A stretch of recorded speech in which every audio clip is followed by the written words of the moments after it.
Supreme court के वकीलों को आज सुबह एक बार फिर से गुमनाम नंबर से एक ऑटोमेटेड कॉल प्राप्त हुई। इसमें कहा गया कि गणतंत्र दिवस पर दिल्ली में कश्मीर का झंडा फहराएगा। सुप्रीम कोर्ट के कुछ एडवोकेट को किए गए कॉल में कॉलर ने खुद को इंडियन मुजाहिदीन के सदस्य होने का दावा किया है।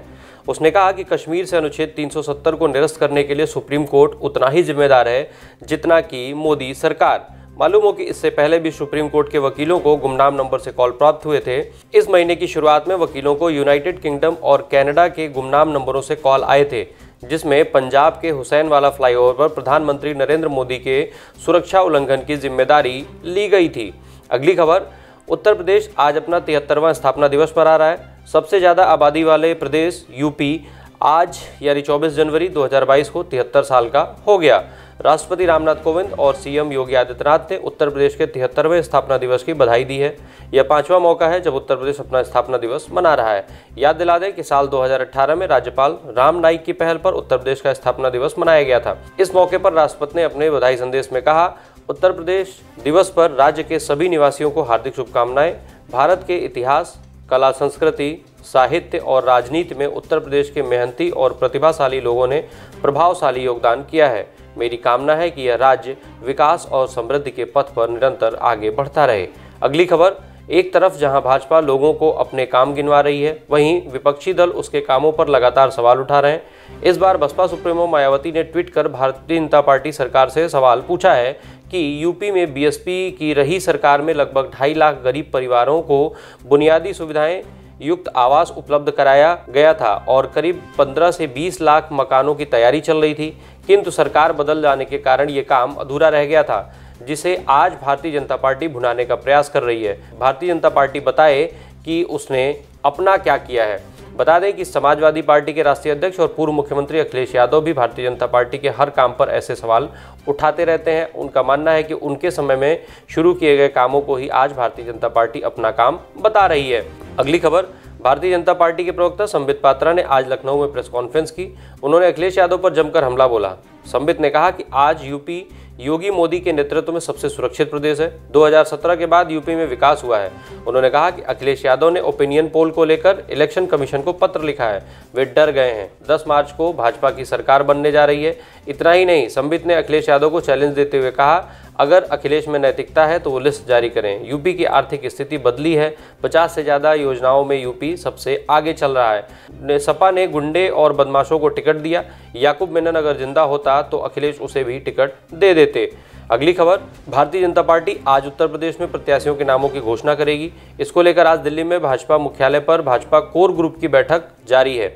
इसमें आखिरी फेज के उम्मीदवार तय किए जाएंगे। बीजेपी जो आखिरी 4 फेज बचे हुए हैं उनके उम्मीदवारों की लिस्ट आज आने की संभावना बताई जा रही है। बीजेपी पहले ही 3 फेज के उम्मीदवार घोषित कर चुकी है। बैठक के लिए उत्तर प्रदेश के मुख्यमंत्री योगी आदित्यनाथ दिल्ली स्थित बीजेपी मुख्यालय पहुंचे। गृह मंत्री अमित शाह और भारतीय जनता पार्टी के राष्ट्रीय अध्यक्ष जेपी नड्डा भी मुख्यालय पहुंच गए हैं। खबर लिखे जाने तक बैठक जारी थी। अगली खबर, आम आदमी पार्टी के नेता राघव चड्ढा आज दोपहर पंजाब के राज्यपाल से मुलाकात करेंगे। चड्ढा पंजाब के को इंचार्ज हैं। राज्यपाल से मुलाकात के दौरान वो मुख्यमंत्री चरणजीत सिंह चन्नी के भतीजे के ठिकानों पर हुई प्रवर्तन निदेशालय ईडी के छापेमारी और अवैध खनन का मुद्दा उठाएंगे।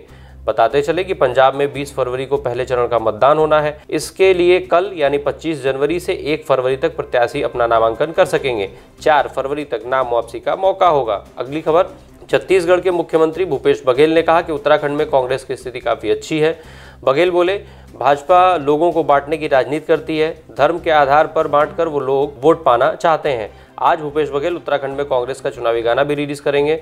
मिल रही खबरों के अनुसार उत्तराखंड के बचे हुए सीटों पर आज कांग्रेस प्रत्याशियों के नाम का ऐलान भी करेगी। कांग्रेस की चुनाव समिति की आज बैठक होनी है। इस बैठक में पूर्व सीएम हरीश रावत और भारतीय जनता पार्टी छोड़कर कांग्रेस में आए हरक सिंह रावत की सीटों पर भी फैसला होगा। अगली खबर, दिल्ली सरकार के सभी अस्पतालों में कार्यरत नर्स 2 दिनों के लिए यानी 24 और 25 जनवरी को काली पट्टी बांधकर विरोध जताते हुए काम करेंगी। नर्सों का यह विरोध कोरोना काल में सेवा के दौरान जान गंवाने वाली 8 नर्सों के परिजनों को मुआवजा राशि न मिलने के लिए है। दिल्ली नर्स फेडरेशन के मुताबिक दिल्ली सरकार द्वारा पूर्ण रूप से कोरोना के लिए समर्पित अस्पतालों में 8 नर्सों की सेवा के दौरान मौत हो गई थी।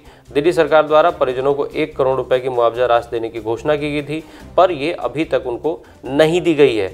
अगली खबर, अमेरिका को आशंका है कि रूस जल्द ही यूक्रेन पर हमला कर सकता है। जिसके चलते अमेरिका ने पात्र परिवारों को इन देशों को छोड़ने का आदेश दिया है।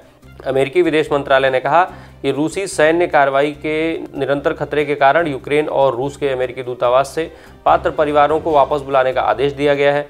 सुरक्षा की स्थिति विशेष रूप से रूस के कब्जे वाले क्रीमिया और रूस नियंत्रित पूर्वी यूक्रेन में अप्रत्याशित है और बिगड़ सकती है।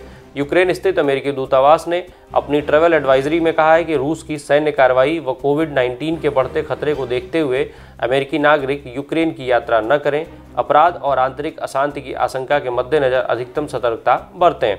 अगली खबर, रूस व यूक्रेन के बीच सैन्य तकरार के बढ़ते खतरे के बीच अमेरिका ने चीन को चेताया है।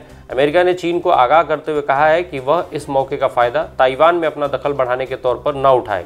अमेरिका ने चीन की पहले ही घेराबंदी कर रखी है। ताइवान को लेकर चीन के इरादे नेक नहीं हैं। जहां अमेरिका व अन्य देश उसे लगातार आगाह कर रहे हैं, वहीं चीन भी पीछे हटने को तैयार नहीं है। अमेरिका ने परमाणु हथियारों से लैस 2 युद्धपोत तैनात करके चीन को ताइवान से दूर रहने का सख्त संदेश दिया है। अगली खबर, एम्स की इमरजेंसी में हर तीसरा मरीज कोरोना संक्रमित मिल रहा है। ऐसे में एम्स के डॉक्टरों के साथ साथ अन्य विशेषज्ञों का दावा है कि दिल्ली की एक बड़ी आबादी ओमिक्रॉन से संक्रमित हो चुकी है। मिल रही खबरों के अनुसार एम्स की इमरजेंसी में इस समय लोग कई बीमारियों के इलाज के लिए पहुंच रहे हैं। ऐसे में इन मरीजों की कोरोना जांच भी की जा रही है। जांच के दौरान हर 3 में से 1 मरीज कोरोना संक्रमित मिल रहा है।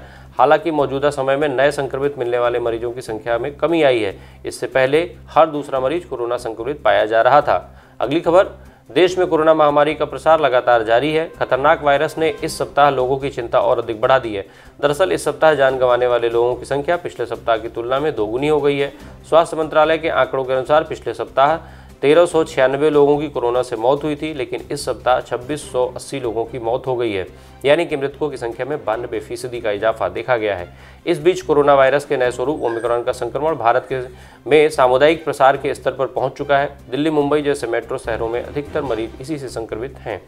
अगली खबर, हफ्ते के पहले दिन भी शेयर बाजार में गिरावट का जो ट्रेंड है वो आज भी जारी रहा।